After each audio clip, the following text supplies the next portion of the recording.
अगं छाया, हा एक पूनम म्हणून आहे कोणतरी पूनम. हा तिनं मला कमेंट केली की आई तुमचा व्हिडिओ का नाही आला. हा तर तर बघ बाळा, असं झालं त्याचं. मला एका दिवशी ना कंटाळा आला, अंग दुखायला लागलं, जरा तब्येत नसली ठीक की मला येतो कंटाळा, नाही काढू वाटत, मग त्याच्यामुळं व्हिडिओ नाही टाकला.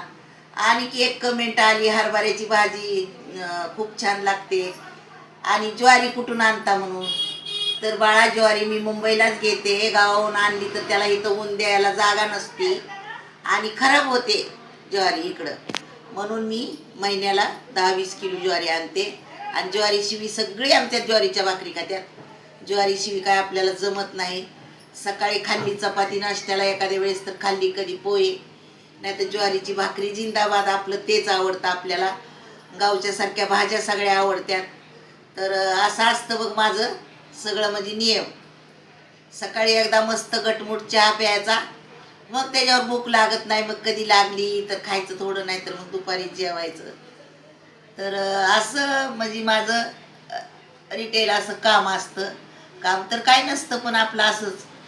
तर त्याच्यामुळं मी व्हिडिओ टाकला नाही बाळा. तर आज टाकते. तर बघा, नक्कीच लाईक करा, शेअर करा, सबस्क्राईब करा, जे नवीन असतील ते.